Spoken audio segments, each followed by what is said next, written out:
Okay. Hi. Good afternoon. Sorry about the little bit of we had a wardrobe malfunction. I still can't see, unfortunately, my display up here, so it might be a little awkward. I apologize. I'm going to be looking here, here, and over here and try to keep eye contact as best I can. So good afternoon. Thank you for joining us today. Welcome to MED302, leveraging cloud-based predictive analytics to strengthen audience engagement. Yes, it's a mouthful. Sounds like a thesis statement.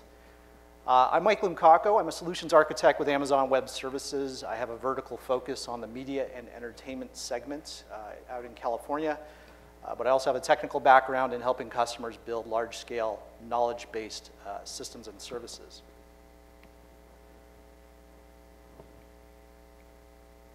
Like I said.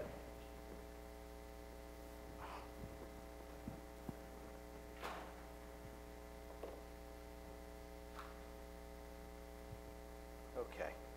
All right, let's jump right into it. Today's outline. We'll provide a little bit of context for our objective today, which is to describe systems and approaches for not just persisting, capturing, but strengthening audience stickiness. It's a noble objective for anyone building whatever it is, whether it's the latest and greatest next-gen video-on-demand system, music streaming service, concert/ticket marketplace capability. It's obviously a noble objective. We want to maintain and strengthen audience engagement.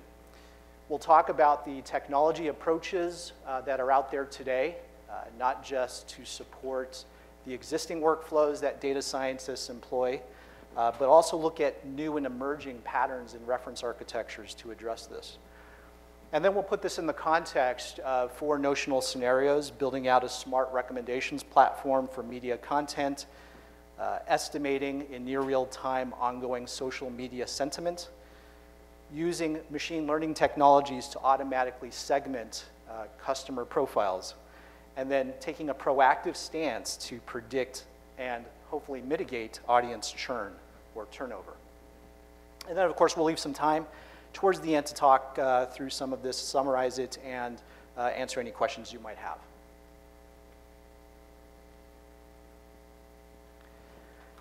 So when we think about building this next great media delivery platform, it's interesting to note that there are some real-world signals, indicators that are out there. There's these background signals that if we could just simply fuse it, capture, fuse, synthesize, make sense out of it, and then create a template or a model for predicting future events and user interest, we could achieve some pretty great things. And just some high-level citations that are out there that reference this or that indicate this. Nielsen, for example, highlights the fact that social media activity, i.e. tweets, have been seen to drive higher broadcast TV ratings for almost 50% of all TV shows. Google, 70% of the variation in box office performance can be explained or correlated potentially with movie-related search volumes. That's pretty intuitive. It's intuitive, but trying to turn that into an actionable architecture, that's the next challenge. And then our friends at Netflix have highlighted the fact that approximately 75% of what people watch on their platform comes from recommendations, which, by the way, are constructed from the synthesis and analysis of large amounts of this background noise, this signal data. So the key takeaway, of course, is that there's a large potential gold mine. There's treasure out there in this noise, in the challenges to improve our ability to make sense out of it. So what exactly are these signals? What are the various touch points, the indicators that we can leverage to build out these potential predictions to anticipate customer need? Roughly speaking, we'll lay it out across a spectrum, transactional to behavioral. Transactional type signals are those that are pretty typically associated with web clickstream, player outputs, OLTP sources, relational database information. If I'm going to go ahead and search against a media catalog, if I'm going to watch something, if I'm going to pause it, add it to my inbox, add it to my playlist. If I subscribe to a particular bit of media or a media service, purchase it. These are all transactional indicators. They're useful for us to capture because we want to use that to help build up what we call a prediction model to help optimize our strategy in capturing audience interest. We also have in the second column other areas of interest such as more service-oriented transactions. For example, if you're building a large subscription service, do we have a record of folks contacting sales for more information, subscribing to different tiers of service, contacting support, complaining about buffering on the service, or maybe they're outright canceling the service. And then finally, moving more towards the right, we have more behavioral type indicators. These are starting to blend into the social media space. If I've watched a bit of media and I loved it, I might tweet about it, I might blog about it, I might share it with someone, I might send a link. These are all very interesting indicators that add to the mix. And so the challenge is capturing all of these and making sense out of it. From a technology standpoint, we talk about applying analytics to many of these challenges. And there's different kinds or there's categories of analytics that I'll convey to you here today. The one that we all know and love is descriptive analytics, followed by then predictive analytics, which is why we're here today. And then there's an emergent technology area called prescriptive or course of action analytics.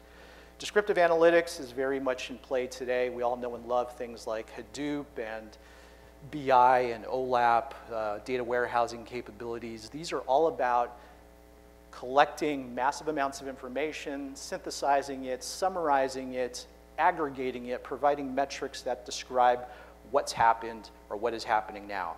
Who are the top sellers? Where are the customers coming from? These are summary or aggregation type metrics, dashboard, KPIs, things like that. If you could think of descriptive analytics as sort of like T minus 5 before countdown, predictive analytics is more about T plus 5. It's the things that are happening after next. What can we do to make sense of all that data we have and build up patterns to identify what may happen next? This is all founded in some traditional practices. It's not necessarily new. It's gone by other terms, but statistical learning, applied math, if you guys remember the Pythagorean theorem, which is, what is the hypotenuse on a triangle? If you don't worry about it because all the cool technologies we'll talk about today have wrapped up those constructs and we can apply it to the kind of use cases that we brought up earlier. And which brings us to machine learning. Machine learning is the actual discipline that enables these concepts. Now, I'm not actually going to talk about prescriptive analytics. That is an emergent area. It's about identifying courses of action. Now that I know what's happening, now that I understand what the reasons are behind what's happening, what should I do about it? And this is very proscriptive and prescriptive, but we'll hold that off for next year. So machine learning for predictive analytics. This is a discipline. It's a term that was coined in the 50s, not necessarily new. It's all about applied math and statistics and probability. And there's so many different categories here that allow us to build out some very cool things.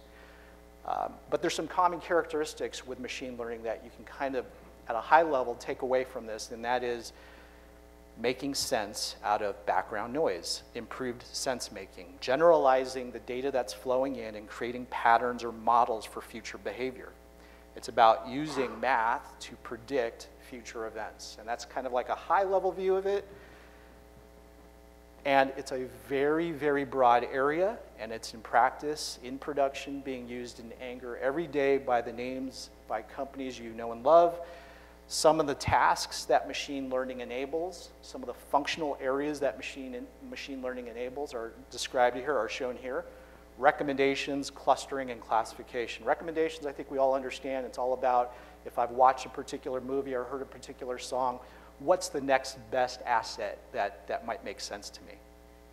Clustering is another machine learning task that's focused in on unsupervised learning, and that is give the computer a mass of data and have it identify common patterns or common clusters or groupings, natural affinities, between the data sets so that I could, for example, take a massive database dump of user information and identify the natural categories of users that are in the mix.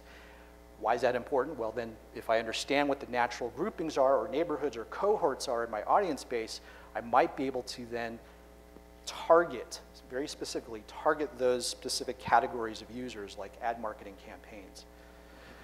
Finally, classification. Classification is the big, giant area of machine learning, has lots of different approaches and technologies. It's about predicting a particular set of values in a data set, in a corpus, or in a collection of data, predicting the potential price that we should be setting for a given product, given the historical purchase patterns expressed over years and years of data. Classification is a huge area.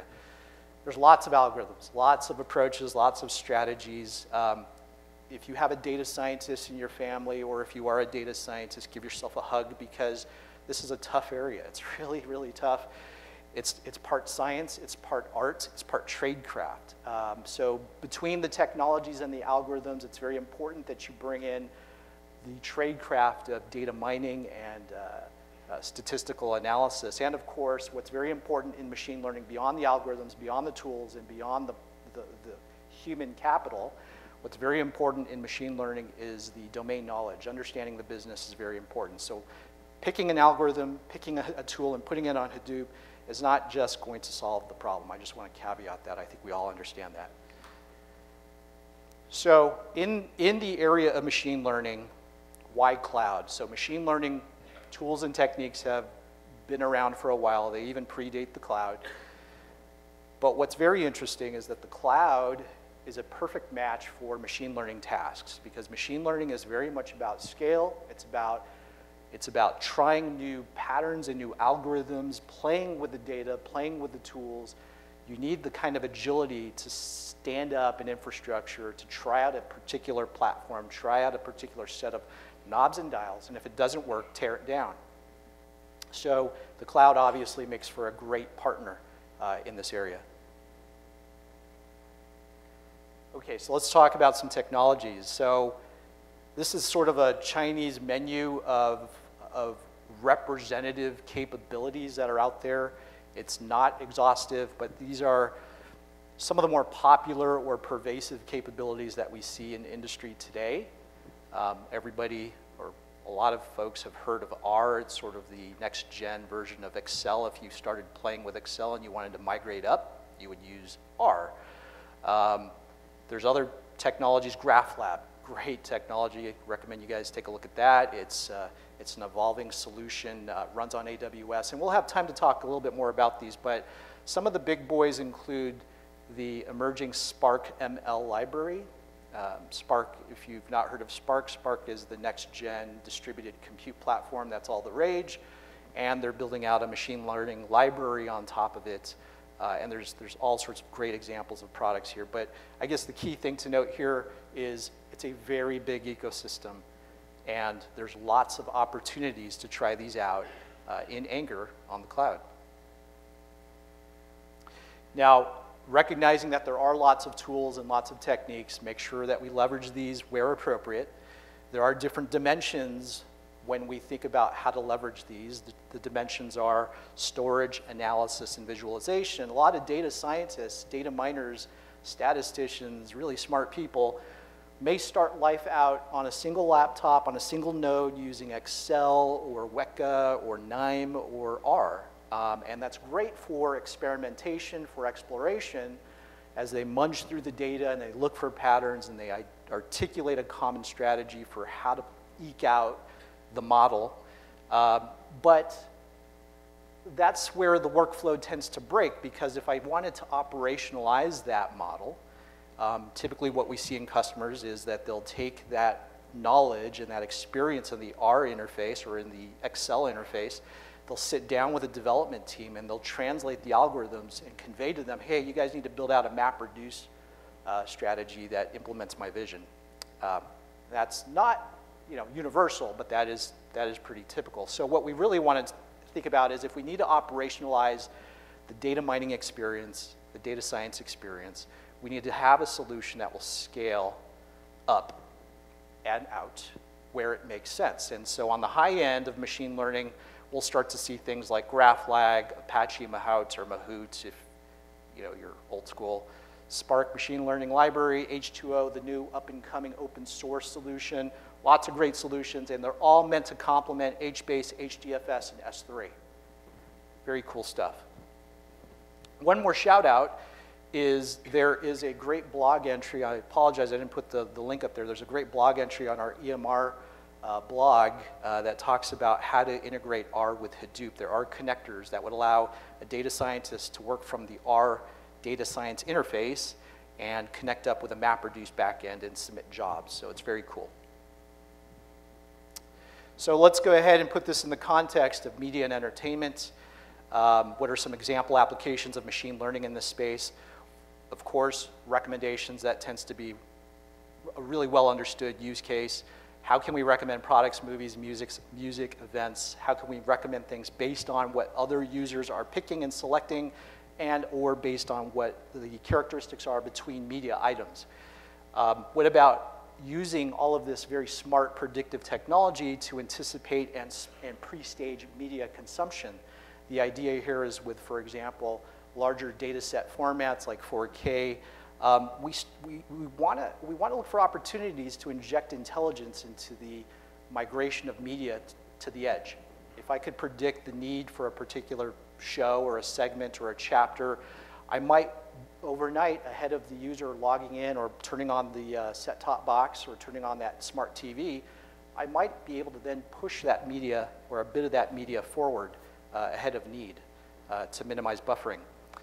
CDN selection, picking the right path to the end user based on ongoing metrics, ad and marketing campaign targeting. We're going to have examples of this in just a bit. Game development improvements, using machine learning to identify gameplay patterns and where folks are having problems.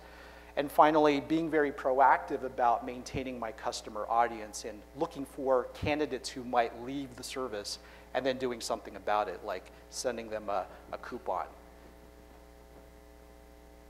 Okay, let's talk about making smart recommendations.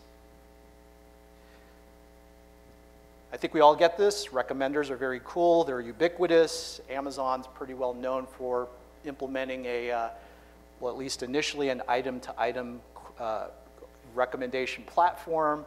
Netflix, we all know about Netflix and how you're able to get pop-ups or related items that, to what you're watching. How are these actually built, and how do we build these at scale, and how can we make them smart and adaptive? The granddaddy of machine learning platforms is Apache Mahout, or Mahout. Again, I guess there's a little bit of debate on how to pronounce that. But Mahout is an open source platform.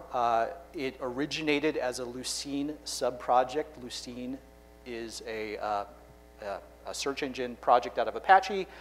It was focused in on recommending related items in a search operation to users. It burst out of that as its own project. Mahout then grew up. It evolved from a single node capability to a multi-node Hadoop MapReduce distributed platform. It implements a large number of algorithms, and it supports single node and multi-node operations. Now, the cool thing about Mahout or Mahout is that it's adaptive. It's getting with the times. MapReduce operations are not necessarily the best match in all cases when it comes to machine learning, because machine learning algorithms are very fast, they're very iterative, they have to be very iterative in nature, and when you have MapReduce operations that have multiple steps and you're checkpointing to disk, it takes time. So the latency or the throughput of the operation is potentially delayed in a MapReduce implementation. So now the Mahout team is building out a Spark adapter or Spark-based implementation.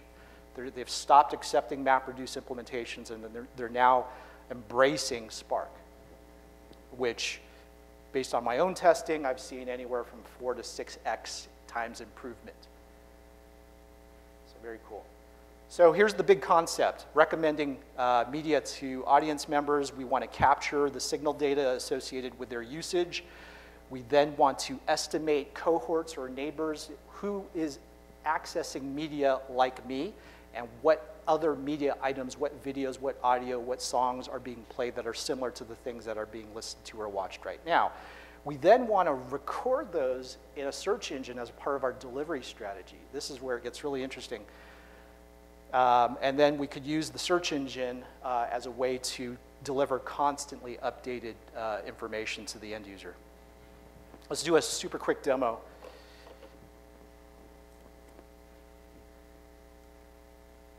So let's say I'm on my next-gen set-top box experience. I come up here and I see a number of OTT apps over the top, and I pick, oh, look, here's Amazon's The Cloud Archive. That's kind of cool. Let me go ahead and pick that guy. And I'm presented with a list of titles. This isn't necessarily recommendation-based. This might be editorial-based. This might be editors who have picked the hottest titles that might be of interest, because the problem right now is if I went and tried to pick what is recommended for me, there's no history. The system is dealing with a cold start problem. There's nothing to work with. So you get around that by providing users with an initial starting point. Maybe it's based on editorial picks. Like, for example, I love Raiders of the Lost Ark. Then at the bottom right, we see a list of things like Raiders that are based on the historical experience of others who've picked Raiders. And it's actually sorted by relevance. And, oh, look, right at the top, I love James Bond. I love Roger Moore. He doesn't get a lot of love. Everyone's all about Sean Connery. I feel sorry for this guy. So I'm going to pick him. And I love Moonraker. Oh, my God. Moonraker's great. I never understood bringing guns into a zero-G gravity environment, but that is cool. It can be done. Slate.com has an article on it. Can be done. And then I look down here and I'm like, okay, this is pretty easy. This is fluff work. This is a system that's just picking everything related to 007, but it's not. It's actually based on history. And then I find a gem down here. Oh my God, Flash Gordon. Has anyone seen Ted? If you watch Ted, you'll really appreciate this. But anyway, Max von Sydow by himself is worth watching this. Great movie. So now if I go back to recommendations, now I know what I'm doing on Friday night. Okay, now I know what I'm doing on Friday night. What am I doing on Saturday? So I've added everything to my playlist. Now let me go look at the recommendations that the system has picked up. And whoa, look, it's no longer empty. Remember earlier it was empty. Now I've got some other interesting things that the system has recommended, including Red Sonja. Okay. But I'm a geek, so catering to my internal geek and my external geek, I pick Star Trek. And sure enough, I see another favorite item. Who can turn down Ricardo Montalban with the Rod Stewart haircut? I mean, awesome. So now I know what I'm doing on Saturday. What am I doing on Sunday? Oh, look, some new items, including Highlander. There can be only one. Okay, so you guys get the idea. System is fast, system is responsive. You go from cold start to personalized recommendations. How do we build this? How do we build this? Okay, let's go quickly here. So the idea is to capture log data. Log data is articulated in web logs or database logs. At the end of the day, conceptually, you have logs. Logs record user data associated with things. Things could be events. Events like purchasing a video, watching a video, pausing the player. Those logs get sessionized, normalized, and then converted into what we call a history matrix. The history matrix records what users have done over a specific period of time as a function of or as it relates to objects of interest. The next part of the workflow is to take our history matrix and then to turn it on itself. This is a math problem. This is, you transpose the matrix so that you now have an item-to-item comparison. What objects were seen in someone's playlist that appeared with other objects? So if I watch Star Trek, what's the likelihood I picked Star Wars? So you build this item-to-item matrix, you count the number of occurrences, and then you reduce it. There's a mathematical strategy, there's a math strategy here to simply not just identify and count the number of times Star Trek and Star Wars has appeared together, or Star Trek and something else has appeared together, but you want to remove common co-occurrences, things that are not interesting, things that are very obvious. Wouldn't be cool if in my inbox every single day the same common movie that everyone's watching shows up in my inbox. That's just not interesting. So there's a technique of applying the applying LLR, log likelihood, I forget what the R is, does anyone remember? Thank you, log likelihood ratio. The log likelihood ratio will help us prune out those common co-occurrences, and at the end of the day, I'm left just with the interesting pairs. Those interesting pairs are really the gem of what we're after, because we could use it to calculate from Highlander, we could use it to calculate the items that are very similar to it. Superman is often seen with Highlander in folks' playlist. So at the end of our big batch operation to calculate this matrix, what we want to do is take that goodness and store it off in a fast cache. Not a relational database necessarily, maybe not Elasticache, but we're going to use Cloud Search. Cloud Search is a fast, managed, distributed search engine capability whose heritage is based all the way up in Lucene and Solar. It's really, really appropriate to take all those calculations that say movie A is related to movie B, C, D, E, and F and store that in this fast index. Get yourself some sub-second response times and get all the goodness of being able to do content and metadata-based search to boot.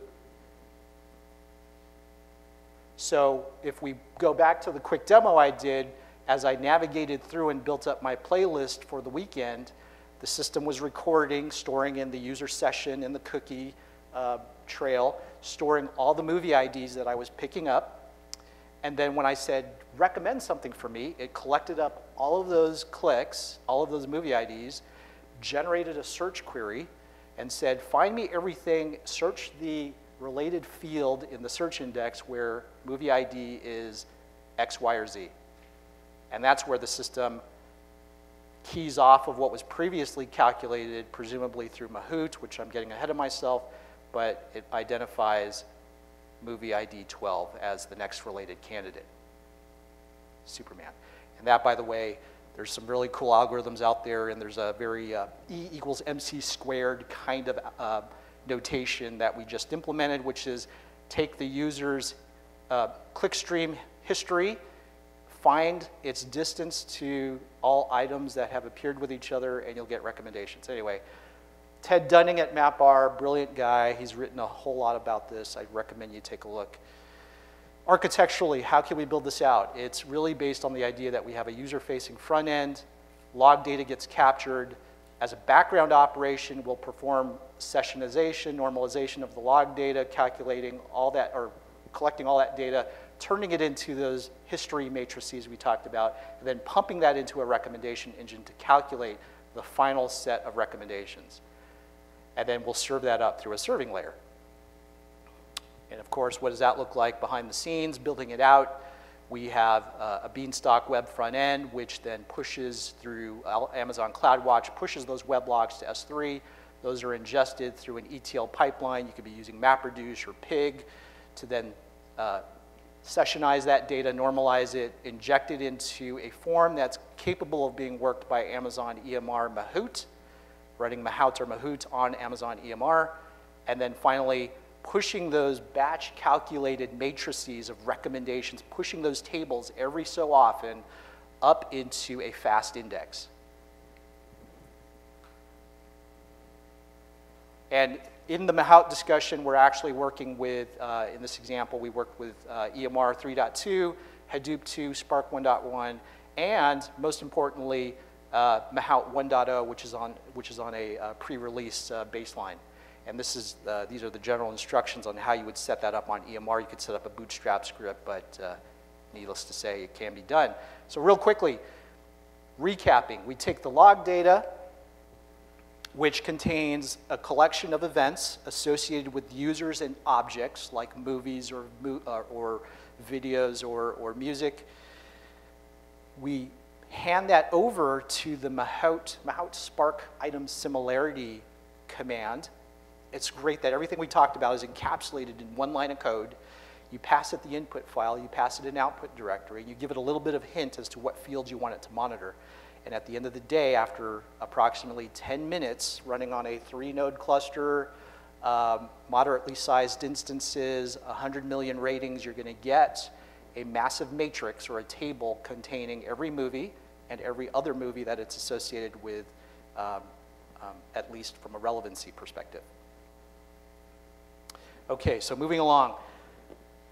We were able to build out a recommendation engine, a smart recommendation engine using some managed services that we have in the cloud. What about all the other things we talked about with behavioral indicators like sentiment? Well, guess what? Machine learning can help us here too. We can, here's the big idea, capturing social media signals like near real-time streams, tweets, comments, entries on IMDb about an upcoming movie. We can ingest all of that and apply machine learning to extract out keywords and tokens and then apply previous knowledge about what constitutes a positive sentiment versus what constitutes a negative sentiment, and then spit out a running aggregation of what the trending temperature is for a given theme, like a movie. So I debated whether to run this live. I opted not to just because of some of the rated PG-13 stuff that shows up in real-time tweets. But shortly after Star Wars 7 leaked the title of the upcoming movie, I ran some real-time streaming analytics and tried to get a sense for what the overall trending sentiment was for Star Wars. If you keep this playing through, it actually trends green. It was very positive, but at the end of the day, near real-time streaming and sentiment analysis it's not exactly precise. It gets you to a coarse enough understanding, and then you can use this as another layer to make a decision, like, should I move that recommendation in the user's inbox up a little higher? Okay. How do we build this out? So consider our previous architecture where we had the existing elements in gray. We're adding to it by providing additional components like the ability to stream and ingest from, say, our CDN additional events, storing that in the log, store components, but more importantly, recognizing that users are interacting out of band. They're outside of your interface, and they're on Twitter, and they're doing all sorts of other things that may relate to what we're talking about. So you really want to mine the information out of those channels and then provide that near real-time machine learning estimation about what's happening. Is that movie hot or is it not? Architecturally, we add in a couple new conceptual components, some well-known sources, some brokers to some of those media assets or media sources include GNIP and DataSift. GNIP, by the way, is very cool. GNIP, obviously, I think, yeah, they're Twitter now.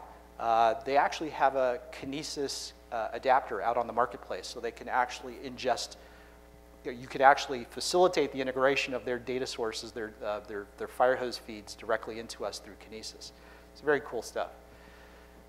So let's zoom in further into that magic box for near real-time sentiment analysis. As we work the architecture from left to right, we see our near real-time data source brokers like DataSift and GNIP, which are pumping out, for example, JSON documents. We land those on a massively scalable ingest platform like Kinesis. Think managed Kafka. This is Kinesis. And we could, at that point, inject it into an even larger framework like Storm. But for this use case, I chose just to talk about the fact that we can register our callback logic, which is really just responsible for extracting features out of every tweet, pulling out words, pulling out emoticons, and then classifying it based on previous knowledge about what's a positive tweet and what's a negative tweet. So that's running on EC2. Offline, we have a model training activity, which is actually recording what is evidence of a positive tweet. Give me an example of a positive tweet. Give me examples of negative tweets. Build up a corpus of this evidence, and then use it to help make decisions in real time so that we can score every inbound tweet in real time. Looking into this a bit more, near real-time, sentiment analysis leverages this architecture pattern. We're actually going to use, in our example, text blob and natural language toolkit, NLTK. If you're a Pythonista, these make a lot of sense. These allow us to use different machine learning algorithms. One really popular one is called naive Bayes, or idiot Bayes among friends. Naive Bayes allows us to calculate the probability that given a keyword that I'm seeing in a tweet, what are the chances that it's positive or negative. And just a little bit of a snippet here for training the actual classifier, the logic that's going to decide whether an inbound tweet coming in from Kinesis is positive or negative. We can go ahead and offline give evidence to the classifier object as to what is an example of a positive or negative tweet. And you could even use your own employees, your teammates to build up this evidence list, or you can use, say, Mechanical Turk. We have folks who do that. The actual code to build up the classifier, to train it, is shown there. The best thing about that is you can freeze dry that object and use it for later execution. You don't have to actually retrain the object on boot up. Train it offline, freeze it, serialize it, pickle it if you're in Python, put it on disk, put it in S3, and then revive it when it's ready to run. So I thought Star Wars Episode 29 was not without merit. I agree. If they keep J.J. Abrams on it, it's going to be awesome. The callback framework code for injecting this into a Kinesis stream is here. Kinesis provides a framework client called the KCL. You could just literally put your code right into this framework, and you're now a part of a Kinesis inbound vacuum stream, potentially tied to something like GNIP. The actual sentiment analysis is in blue. It's just a simple one-line bit of code, and it's executed on every inbound tweet. Kinesis will pass the tweet string itself, base64 encoded, to this object. Yes, it's positive. Yes. Sentiment analysis in of itself is interesting, but what if we could combine it with the previous architecture? Well, we can. We can go ahead and provide running aggregates, storing that in DynamoDB, and using Cloud Search to then use that as an additional filtering or sorting field. So if the polarity or if the sentiment of a movie is generally positive, move it even higher in my results list. So I could go from something like this, where I have no recommendations, to one where I'm just using a system based on keyword searches. I'm going to get a series of movies which are of different flavors and colors. I'm interested maybe in finding everything associated with adventure and animation in China, and I get Mulan.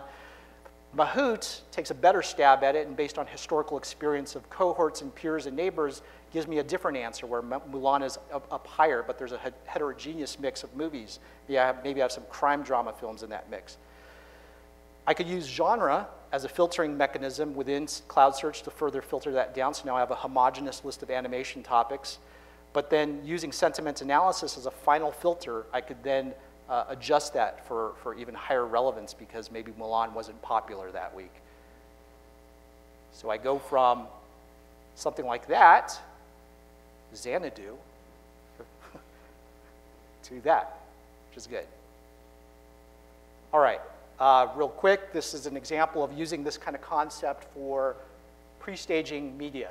We talked a little bit about that with 4K content and examples of moving media closer to the edge device to minimize buffering. This is a technology that can be used to mitigate that.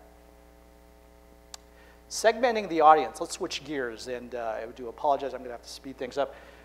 The concept here is that we want to build up a matrix of audience characteristics, and then we want to look for common patterns across these records of audience behavior.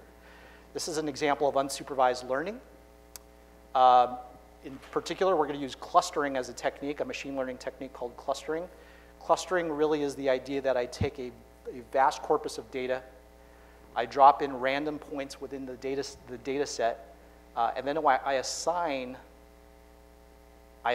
each and every record to the closest record, or to the closest flag, or centroid. It's called a centroid. We drop these random points within the data stream.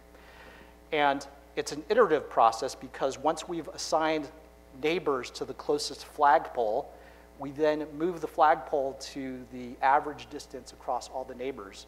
And it's an iterative process, and I'll show you why it matters, because the next round is to adjust weights based on how close the neighbors are to the newly adjusted location of the flagpole. So in this case, C converts over from blue to red, kind of like the elections, and now red wins. So anyway, bottom line is clustering is a iterative process of identifying common neighbors of data records. Some very smart folks who are now at gameanalytics.com highlighted the fact that they were able to scrape game telemetry data out of Battlefield 2, Bad Company 2. They were able to scrape out a large amount of data, and they were able to apply k-means clustering to identify 7 categories of users. For example, there were elite players with strong social networks. Those were the kinds of customers that you want to target. Those were the whales. But they also identified low performers. These are the guys who are having problems with the game itself. So this would help them improve, potentially. EA could leverage this kind of data to improve gameplay. And how can we build this out in the cloud? Well, there's an example platform, or there is a platform out there called H2O. H2O is a distributed machine learning platform. It integrates nicely with R. It could run on MapReduce. It could run on top of HDFS, and it could run on top of Yarn. And architecturally, you would have some data scientists using R initiating the k-means clustering workflow to identify patterns in a user base. And they would access the cloud-based platform to conduct this automated learning process. And I love H2O because it's very simple. It's a simple set of commands, java-jar h2o.jar. And I could do a live demo, but in the interest of time, I'm going to just show a quick video. This is an example of running the R interface where a user is going to connect to a running cluster of H2O components running in the cloud. They could then go ahead and tap into the collective memory of this H2O cluster, ask the cluster to move data from S3 to the local cluster. That's what's happening right now. Move my data, my 20 million records about players, down to the cluster. And then, ultimately, I would like the system to run a k-means clustering algorithm. And that's what's happening here. About 30 seconds later, three nodes of H2O are processing 20 million records and doing a k-means clustering activity. And when it's all said and done, we've calculated the neighbors such that we've identified affinities between players. We know now who are the common sets of users who can be classified as veterans. I might have a special ad campaign for those guys, or I might find the folks who are just ready to be shot. Help them, give them a novice mode, help improve gameplay by giving them a novice mode. All right, finally, real quickly here, just again, in the interest of time, I'm going to move ahead to the last topic, predicting churn. Churn is the idea of customer turnover. How can we be proactive about anticipating what might happen here and identify common patterns in user behavior so that we can mitigate them leaving the service? Classification as a machine learning task is a very important enabler here. Given a set of characteristics, if I have a parade of objects that are running in front of me, can I classify it as something I want to take home? Dog or Wookiee? Lots of algorithms here. The ones that we want to call out today for today's little example are decision trees. Decision trees are very simple to use. They're the idea that I have a large amount of features and attributes in a data matrix, and given the relationships between these different attributes, can I predict one specific target column? Can I predict, given some characteristics of a customer, like the amount of time they've been a part of the service, how much data are they downloading or streaming, can I predict whether or not they might churn? And there's an example SaaS service partner of ours called BigML. I think they offer a pretty good implementation of this vision. And I'll just show you an example real quickly of this.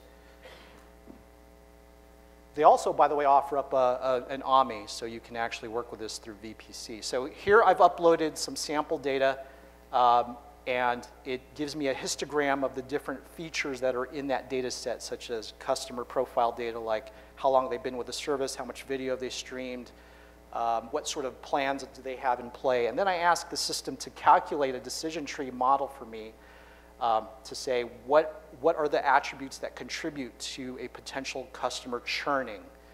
And it turns out to be things like how many customer tickets have they opened up? How happy are they with the pricing? How much money have they spent? At the end of the day, this is a very interesting tool to use that allows us to go ahead and figure out what the different relationships are between the attributes of the data and to build up a predictive model. We can use this, we can output this, by the way. It's not just a pretty visual. You can output it to ready to inject Hadoop code because the platform gives us an ability to export it out as Python, Ruby, Java code that I could inject into a MapReduce pipeline. So pretty cool.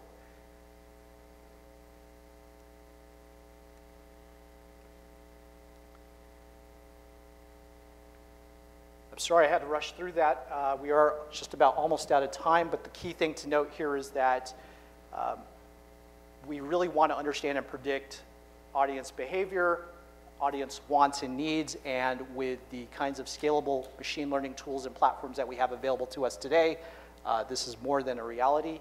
Just a quick note on some of the features we talked about. They're available on AWS Marketplace to include things like BigML and Mortar and Zementis. Some final thoughts, last 10 seconds on what are some of the things we want to look out for in the future. We'll continue to watch with great eagerness the evolution of Spark machine learning library, a lot of interest in that, a lot of contributors in the open source community. Facebook's PrestoDB has a nascent machine learning SQL-based interface. That will be very cool. We talk about scale out all the time. What about scale up? Running R on an EC2 GPU instance, that has potential. And finally, machine learning with SQL. This is evolving even further. There's lots of success stories out there with HiveMall and MadLib. You can run those on EMR.